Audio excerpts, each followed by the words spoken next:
चलिए नेक्स्ट देखिएगा आप मिटोसिस। तो इसे हम सूत्री विभाजन के नाम से भी जानते हैं। सबसे पहले इसके लिए टर्म यूज किया था आपके जो मिटोसिस शब्द होता है, इसका मतलब होता है कि जैसे थ्रेड स्टेट, मतलब आपकी एक धागे नुमा थ्रेड लाइक स्टेट होती है। सबसे पहले मिटोसिस शब्द जो होता है उसके लिए उसे वॉल्टर फ्लेमिंग ने दिया था। क्योंकि आपकी मिटोसिस क्या होती है, पादप और जंतु दोनों कोशिकाओं में पाई जाती है। तो पादप में सबसे पहले आपके स्ट्रॉसबर्गर ने दिया था और जंतुओं में वॉल्टर फ्लेमिंग ने दिया था।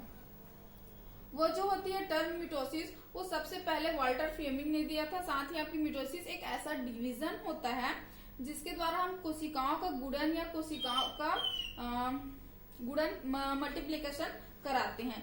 सेल के लिए मतलब सेल्स का सबसे जो कोशिकाओं की संख्या क्या होती है, बढ़ती है सेल्स के डिवीजन से। आपकी मिटोसिस कोशिकाओं के गुणन है, तो it is a made for multiplication of the cells. Multiplication में एक से क्या हो जाते हैं, 2 हो जाते हैं, 2 से 4, 4 से 8, 8 से 16, 16 से 32। तो आप देख सकते हैं कि कोशिकाओं का जो गुणन हो रहा है वो आपकी एक तरह से आप प्लेमिटोसिस की सबसे बड़ी स्लाइड होती है कि ये काई कोशिकाओं में संपन्न होती है। आपकी जो वेजिटेटिव सेल्स होते हैं जिसे हम या उसे हम सोमैटिक सेल्स भी बोलते हैं, उनमें मिटोसिस होती है। मिटोसिस डिवीजन के अंदर एक पेरेंट सेल्स होती है ना, उनसे 2 संतति कोशिकाओं का क्या होता है, निर्माण होता है। और बनने वाली दोनों कोशिकाओं में क्या होती है, आपकी जो गुणात्मक दृष्टि और संरचनात्मक दृष्टि से मातृ कोशिकाओं के ये समान होते हैं। मतलब मिटोसिस की संख्या तो बढ़ गई, 1 से 2 डॉटर सेल्स बन गई, लेकिन ध्यान रहे कि गुणसूत्रों की संख्या में कोई भी परिवर्तन नहीं होता है। मान लेते हैं जैसे कि हमने आपको बताया था मटर के पेरेंट सेल्स के अंदर गुणसूत्रों की संख्या होती है 14, तो बनने वाली जैसे जो बनते हैं संतति उनमें भी क्या हो जाएंगी, उनकी संख्या 14 हो जाएगी। मिटोसिस ऐसा डिवीजन होता है जो कि आपकी गुणात्मक और संरचनात्मक दृष्टि से इक्वल होते हैं संतति कोशिकाओं में जिनकी मात्रा समान होती है, जिससे मिटोसिस कोशिकाओं की संख्या में जब बढ़ोतरी होती है तो 2 से 4, 4, 8, 16, 32 इस तरह के होते हैं। यदि आप बात करें इसके लैब प्रोसेस की, एक लैब के अंदर या प्रयोगशाला के अंदर आप मिटोसिस का अध्ययन करना चाहते हैं, तो इसकी स्टडी करना चाहते हैं, तो उसके लिए जैसे अलग अलग स्टेजेस उसमें देखना चाहते हैं, तो सबसे पहले जैसे इसके लिए आप बड़ी अच्छी मटेरियल्स है ऑनियन रूट टिप, प्याज का मूल शीर्ष होता है, वो सबसे बढ़िया मटेरियल होती है। मिटोसिस इम्पोर्टेंट किसके लिए है, तो मिटोसिस आपकी ये आपके वृद्धि व विकास के लिए it is important for growth and development. वृद्धि विकास के साथ साथ आपकी अनुवांशिक स्थायित्वता के लिए भी बहुत इंपॉर्टेंट होती है। ये आपकी जेनेटिक स्टेबिलिटी देती है, क्योंकि ये क्या करती है, गुणसूत्र की संख्या जो बदलता नहीं है उनको बनाए रखने में, जैसे दोनों सेल्स के हमने भी बताया कि गुणात्मक और संरचनात्मक दृष्टि से इक्वल होते हैं, इनको ये बनाए रखने के लिए अनुवांशिक स्थायित्व प्रदान करती है। ठीक, जेनेटिक स्टेबिलिटी प्रदान करती है। साथ ही क्या करती है, इतना ही नहीं, ये मरम्मत के लिए, रिपेयर के लिए भी सही होती है, घाव को भरने के लिए, माउंट हेल्पिंग के लिए, साथ ही आपकी रीजनरेशन के लिए, पुनरुद्भवन के लिए और जीवन की सततता मतलब कंटिन्यूटी ऑफ लाइफ के लिए भी मिटोसिस बहुत ही इम्पोर्टेंस होती है। ये आपकी मिटोसिस की सिग्निफिकेशन थी, महत्व। अब जब आप मिटोसिस की डिविजन्स करते हैं तो ये क्या होती है, आपकी 2 चरणों में पूर्ण होती है। सबसे पहला होता है कैरियोकाइनेसिस और दूसरा एक होता है आपका साइटोकाइनेसिस। तो पहले कैरियोकाइनेसिस फिर साइटोकाइनेसिस, अर्थात आपके सबसे पहले क्या होता है, इसमें केंद्रक का विभाजन होता है, फिर आपकी क्या होती है, कोशिका का विभाजन होता है। पहले न्यूक्लियस फिर साइटोप्लाज्म का विभाजन होता है। तो केंद्रक विभाजन में हम एक केंद्रक से 2 संतति केंद्रक का निर्माण करेंगे। और ये जो है आपकी यहाँ पे केंद्रक विभाजन है जो क्या होती है, 4 चरणों में पूरी होती है, जिसे हम PMAT लिखते हैं, यानी आपकी प्रोफेज, मेटाफेज, एनाफेज, टीलोफेज। एक क्रमबद्ध प्रक्रिया है केंद्रक विभाजन के 4 स्टेज इंपॉर्टेंस होते हैं। सबसे पहले स्टेज आती है आपकी प्रोफेज। ये पूरी की पूरी 4 स्टेज है। इसमें सबसे आपकी जो लंबी प्रोसेस होती है वो आपकी प्रोफेस होती है। यहाँ 3 स्टेज के जैसे डायग्राम देखते हैं इसकी हम, तो आपकी ईयरली प्रोफेस, मिड प्रोफेस और साथ ही आपकी लेट प्रोफेस है। तो ईयरली प्रोफेस और मिड प्रोफेस दो, मतलब यदि आप इन तीनों स्टेजेस को पढ़ते हैं तो आप आसानी से समझ में आ जाएगी आपको कि मिटोसिस की जो स्टेजेस होती हैं वो अच्छे से आप पढ़ पाएंगे। सबसे पहले देखते हैं हम ईयरली प्रोफेस। ईयरली प्रोफेस के अंदर जब शुरुआत हो रही है, क्रोमोसोम्स क्या होते हैं इसमें, स्टार्टिंग बेस है। जब ये शुरुआत हो रही है आपकी, तो क्रोमोसोम्स इसमें क्या होते हैं, स्पष्ट नहीं होते हैं। साथ ही आपकी जो क्रोमेटिन जाल होती है वो भी धागेनुमा संरचना इस पे दिखाई दे रहे होंगे आपको। साथ ही आपकी गुणसूत्र के बीच बीच में आपकी कुंडलन है, और आपकी इसमें तो मेन गुणसूत्र दिखाई ही नहीं दे रहे हैं, ये धागेनुमा दिखाई दे रहे हैं, तंतुमय दिखाई दे रहे हैं आपकी ईयरली प्रोफेज में। साथ ही जालीमय है। लेकिन थोड़ा सा आगे जाने पर, आपके मिड प्रोफेस में जाने पर वो क्या होती है, इसमें देखोगे तो आप गुणसूत्र धीरे धीरे क्या हो रहे हैं, कुंडलन होना स्टार्ट होती जा रही है। जैसे कि जिसमें डिहाइड्रेशन होता है और उस कारण आपके गुणसूत्र क्या हो जाते हैं, छोटे और मोटे हो जाते हैं। साथ ही आपकी स्पष्ट दिखाई देने लगते हैं।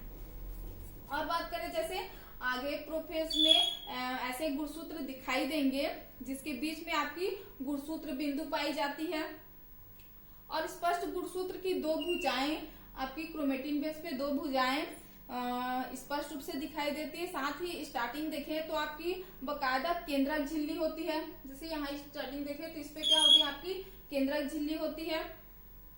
साथ ही आपके केंद्रक भी दिखाई दे रहे हैं। लेकिन आपके जो लेट प्रोफेस होता है, लेट प्रोफेस के अंदर देखिए तो यहाँ आपकी केंद्रक झिल्ली विलुप्त हो चुकी है। साथ ही साथ आपके केंद्रक भी विलुप्त हो चुके हैं। अगर हम बात करें एनिमल सेल्स की, केंद्रक के पास आपकी जो ये मान लेते हैं हम एनिमल सेल्स है, तो इसके पास क्या होती है, आपकी जो तारककाय होती है वो आपकी, जरूरी नहीं कि हर सेल्स में हो, प्लांट सेल्स में तारककाय नहीं पाया जाता है। तारककाय का मतलब होता है आपकी सेंट्रोसोम। सेंट्रोसोम्स जो मान लेते हैं कि ये पूरी एनिमल सेल्स की है, जिसमें क्या होते हैं आपके जैसे जो केंद्रक है न्यूक्लियस, उसके पास क्या होते हैं, आपका तारककाय प्रेजेंट होता है।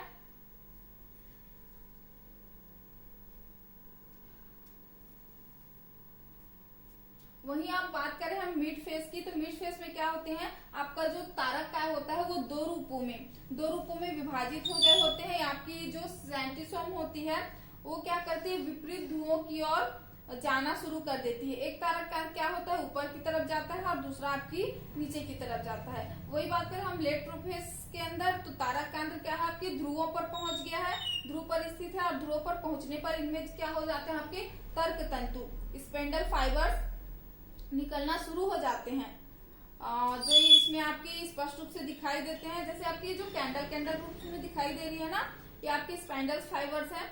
सभी वैज्ञानिकों ने अपने अपने मत अलग अलग दिए थे। स्पाइंडल फाइबर्स के निर्माण शुरू हो जाता है तो आपकी जो प्रोफेस के अंत में सारे के सारे क्या हो जाते हैं, जो केंद्रक झिल्ली होती है वो विलुप्त हो जाती है, केंद्रक विलुप्त हो जाते हैं, और सभी गुणसूत्र क्या हो जाते हैं, कोशिका द्रव्य के अंदर दिखाई देने लगते हैं। ठीक, नेक्स्ट बात करते हैं हम अगर मेटाफेज की, तो मेटाफेज स्टेज में ये आपकी जितने भी स्टेज है इसमें सबसे इम्पोर्टेंट स्टेज होता है, या मानते हैं कि इनमें क्या होती है, आपकी जो गुणसूत्र की आकारिकी के सबसे बढ़िया स्टेज यही होता है।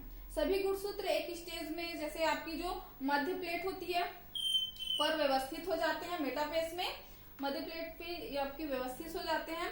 साथ ही गुणसूत्र बिंदु क्या होते हैं, आपके मध्य प्लेट पर भुजाएं ध्रुवों की ओर विन्यासित हो जाती है, और साथ ही साथ बड़े गुणसूत्र परिधि पर होते हैं। आपकी जो ये सेंटर साइड पे दिख रही है वो आपके परिधि पर होते हैं, और छोटे गुणसूत्र मध्य में स्थित होते हैं।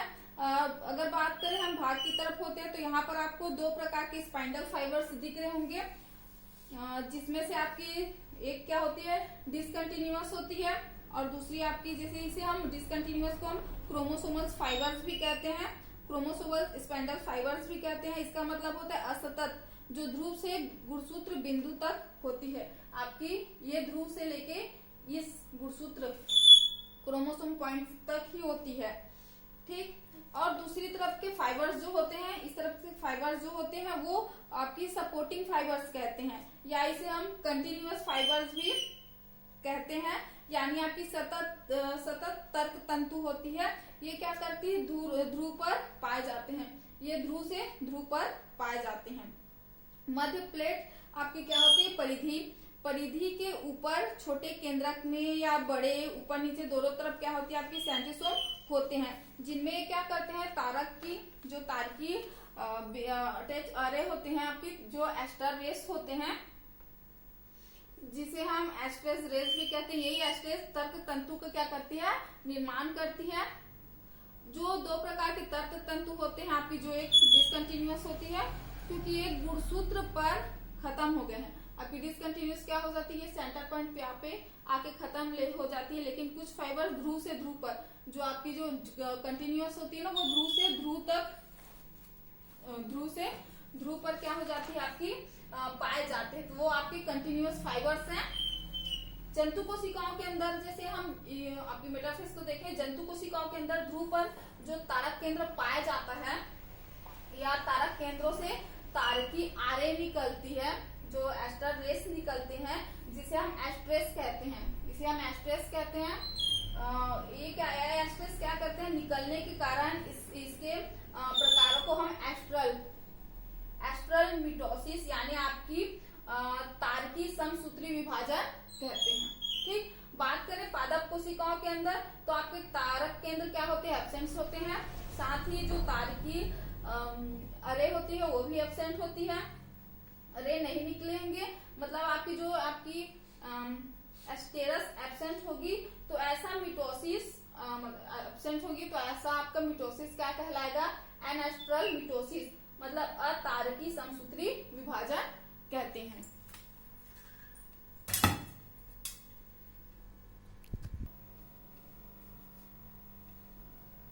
नेक्स्ट है आपकी एनाफेज। तो ये स्टेज की आपकी सबसे छोटी स्टेज होती है। पूरे जो समसूत्री विभाजन होते हैं उसमें सबसे छोटी स्टेज होती है। और मेटाफेज का गुणसूत्र आपने देखा था, इस तरीके का मतलब इस तरीके का हो गया था, जिसकी दो क्या थी, दो भुजाएं थी। तो क्या है आपकी जो गुणसूत्र, आपकी गुणसूत्र बिंदु विभाजित हो जाएंगे। तो एक भुजा आपकी क्या हो जाएगी, ऊपर की तरफ चली जाती है और एक आपकी नीचे की तरफ चली जाएगी। जैसे गुणसूत्र की भुजाएं सारी के सारे क्या होते हैं, आपके क्रोमेटिड होते हैं, ठीक। सारे के सारे क्या होते हैं, क्रोमेटिड होते हैं। तो दो क्रोमेटिड अलग अलग हो गए, तो जो क्या है, दोनों क्या हो, विपरीत ध्रुवों की ओर, जो विपरीत ध्रुव हैं उनकी ओर जाएंगे, जिनकी की अवस्थाएं क्या है, आपके केंद्रक की तरफ विन्यासित एवं गुणसूत्र बिंदु ध्रुवों की ओर विन्यासित हो जाती है। साथ ही साथ आपकी जो इंटरजोनल फाइबर्स होते हैं, मतलब आपकी अंतर तारकी तंतु का भी निर्माण हो जाता है। देखिएगा आपके जैसे मेटाफेज में जो दो फाइबर्स बने थे, आपके डिसकंटिन्यूअस फाइबर्स बने थे, साथ ही आपकी जिसे हम कंटिन्यूअस फाइबर्स वो भी मान होते हैं यही। लेकिन साथ ही साथ आपकी क्या होती है, इसमें एडिशनल फाइबर भी बन जाते हैं, जिसको हम इंटरजोनल फाइबर्स कहते हैं।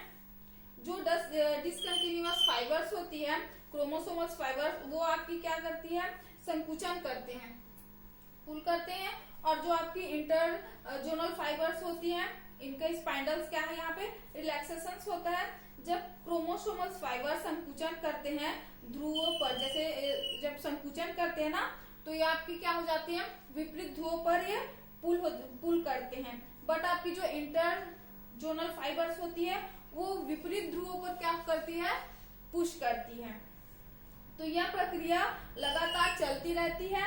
साथ ही जिसमें आपकी पुलिंग प्लस पुशिंग दोनों मैकेनिज्म चलते रहते हैं, जिसके कारण आपकी क्या हो जाती है, क्रोमोसोम विपरीत ध्रुवों पर गति करना शुरू कर देते हैं। जैसे एनाफेज स्टेज में क्या होता है, जैसे आपकी जो क्रोमोसोम्स है वो तो विभाजित हो चुका है, तो हर एक क्रोमोसोम्स की जो दो भुजाएं बन जाती हैं और हर एक भुजा क्या हो जाती है, एक दूसरे के ऊपर आ जाती है, एक दूसरे के जैसे दूसरे ध्रुव के ऊपर नीचे क्रोमोसोमल फाइबर्स होते हैं। ठीक, विपरीत ध्रुव पर आ गए।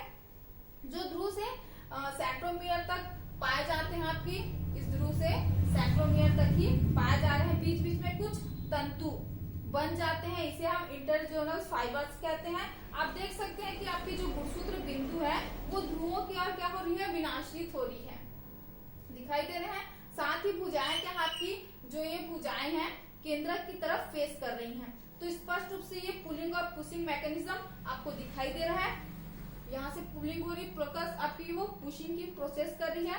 इसे हम डिसकंटिन्यूअस फाइबर्स जैसे कि पुल कर रहे हैं, खींच रहे हैं, और जो आपकी इंटरजोनल फाइबर्स है वो क्या कर रही है, वहां से वो पुश कर रही है, और ये आपकी डिसकंटिन्यूअस फाइबर्स क्या कर रहे हैं, उसे पुल कर रहे हैं, खींच रहे हैं अपनी तरफ, जिससे क्या हो जाती है आपकी पुलिंग, दोनों ये आपकी पुशिंग और पुलिंग की मैकेनिज्म हो रही है, जिसकी वजह से गुणसूत्र ध्रुवों की ओर क्या करते हैं, पहुंचने की कोशिश कर रहे हैं, ध्रुवों की ओर पहुंचने की कोशिश कर रहे हैं। इसी के बाद आपकी आ जाती है टेलोफेज। जैसे इस फेज में केवल आपके गुणसूत्र बिंदु विभाजित हो रहे हैं, जिससे क्रोमेटिड फॉर्म पे बन रहे हैं, और ये विपरीत ध्रुवों की ओर गति कर रहे हैं। नेक्स्ट देखिए हम टीलोफेज की बात करें, तो टीलोफेज के अंदर क्या हो जाता है, क्रोमोसोम ध्रुव पर पहुंच गए हैं। आप देख रहे होंगे दोनों क्या है, आपके ध्रुव पर पहुंच गए हैं। टीलो का मतलब ही होता है लास्ट। टीलो के अंदर आपके क्रोमोसोम्स ध्रुवों पर पहुंच जाते हैं। जैसे आपकी जो टीलोफेज होती है जस्ट अपोजिट मतलब अपोजिट स्टेज होता है, उल्टा। यहाँ पर हम जैसे जो पहले क्रोमोसोम था ना, क्रोमोसोम वापिस क्या हो जाता है, विकुंडलित हो जाते हैं और धागे नुमा संरचनाएं बना लेते हैं। आपकी जैसे हमने प्रोफेज में जो धागे क्लियर नहीं दिखाई दे रहे थे ना, स्टार्टिंग प्रोसेस थी, वापिस वही धागे नुमा बन जाते हैं। तो आपकी जैसे आप यहाँ देखेंगे तो आपकी क्या थी, उसमें केंद्रक झिल्ली पुनः निर्मित हो जाती है, और केंद्रिका भी क्या हो जाती है, पुनः निर्मित हो जाती है, और अंत में यहाँ पे दो केंद्रक बन जाते हैं। तो आपका टीलोफेज का जो डायग्राम देखेंगे, अगर हम ये टीलोफेज की डायग्राम देखें तो टीलोफेज की ईयरली फेज में आप देख सकते हैं कि जो क्रोमोसोम्स है वो ध्रुवों पर पहुंच चुके हैं। जैसे वो ध्रुवों पर पहुंच जाते हैं तो क्रोमोसोम्स क्या है, फिर से आपके धागे नुमा संरचनाएं बना लेगी, साथ ही साथ आपकी जो केंद्रक झिल्ली या केंद्रिका वो भी निर्मित हो जाएंगे। सेंटर कोशिका द्रव्य है आपकी, ये वाली सेंटर प्रोसेस वो है।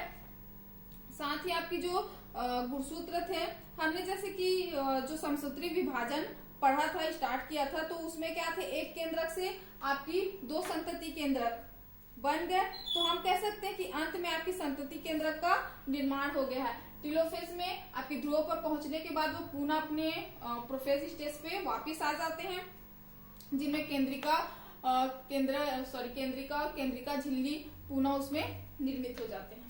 ठीक, जिसे दो यहाँ पे आपकी हमने पहले पढ़ा था कि एक केंद्रक से दो संतति केंद्रक का निर्माण हो गया। तो इसीलिए हम ये कोशिका विभाजन के प्रोसेस में हमने यहाँ केवल केंद्रक का विभाजन देखा है, यहाँ केवल केंद्रक का विभाजन हो रहा है। तो अब हम पूरा समसूत्री विभाजन करते हैं। तो जैसे इसमें हमें दो कोशिकाओं का निर्माण करते हैं, इसमें हमें दो कोशिकाओं का निर्माण करना होगा। तो इसके लिए हमें क्या करना है, यहाँ पे साइटोकाइनेसिस की प्रोसेस करनी होगी, जिसमें आपकी क्या हो, कोशिका द्रव्य क्या हो जाएंगे, अलग अलग हो जाते हैं। जैसे कि जंतुओं में बात करें हम, जंतु कोशिकाओं में तो क्या हो जाती है, आपकी जो जंतु कोशिका में प्रोसेस होती है विभाजन, तो वो आपकी कोशिका खांच के द्वारा होती है। वहीं आपकी पादप कोशिका में सेल प्लेट के द्वारा, उसकी विधि के द्वारा क्या होती है, कोशिका पट्टी विधि द्वारा आपकी कोशिका द्रव्य का विभाजन होता है। मान लेते हैं जैसे कि जो टीलोफेज से प्राप्त हमारे पास दो संतति केंद्रक है, जो कि मिटोसिस के अंत में बने हैं। इन दोनों संतति केंद्रक में जो दो संतति कोशिकाएं मतलब इनसे अगर हमें दो संतति कोशिकाएं बनानी है तो भी हम क्या करेंगे, जैसे पादप कोशिका के अंदर देखें, पादप कोशिका के अंदर का विभाजन करना चाहें तो पादप कोशिका के अंदर क्या हो जाती है, दो केंद्रक हैं जो ध्रुव की ओर क्या करते हैं, ऊपर नीचे होते हैं। इनके बीच में एक पट्टी का निर्माण हो जाता है, जिसे हम सेल प्लेट कहते हैं। तो इन सेल प्लेट के निर्माण से ये दो बराबर भागों में बंट गए, जिससे कि सेल प्लेट बना। सेल प्लेट के बनने से यहाँ पे ये दो भागों में टूट गया, जिससे हमें दो कोशिकाओं का निर्माण प्राप्त हुआ। जैसे दो कोशिका है ना, उनका निर्माण हो जाएगा। यहाँ पे दो संतति कोशिकाओं का निर्माण हो जाएगा।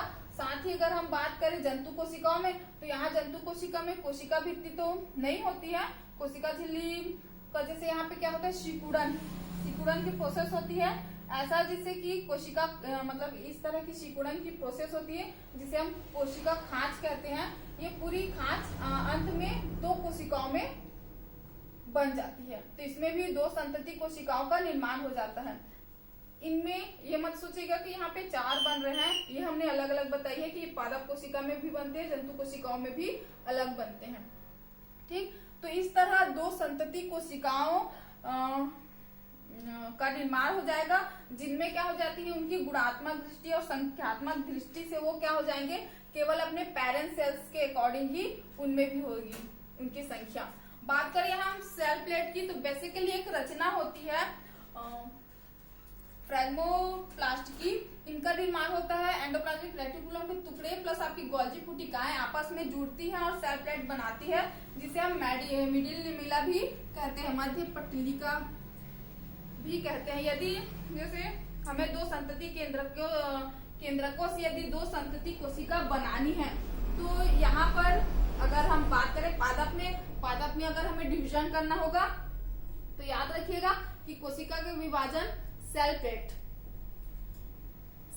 विधि द्वारा करेंगे। वही जंतु कोशिका में आपकी कोशिका खांच विधि के द्वारा, सेल फॉर्मेट मेथड के द्वारा जंतु कोशिकाओं में होगी। इस तरह हमें अंत में यहाँ पे दो संतति कोशिकाओं का फॉर्मेशन मिलेगा। जैसे जिनकी संख्या क्या थी, पेरेंट सेल्स थी, उन्हीं के अकॉर्डिंग उनकी भी संख्या होगी सेम टू सेम, उनमें भी गुणात्मक और रचनात्मक थी। ये थी आपकी मिटोसिस, समसूत्री विभाजन, जिसमें आपने कैरियोकाइनेसिस और साइटोकाइनेसिस देखा। कैरियोकाइनेसिस में 4 स्टेज थे आपके, PMAT, prophase, metaphase, anaphase, telophase, जिनमें ये सारी सबसे मेन इंपॉर्टेंट आपकी मेटाफेज है, सबसे छोटी आपकी एनाफेज है, ये तो एलिफेज है आपकी। साथ ही लास्ट में साइटोकाइनेसिस, तो इस पे आपके साइटोप्लाज्म का विभाजन होता है, जिनमें दो चीजों से होती है, सेल प्लेट और कोशिका खांच के द्वारा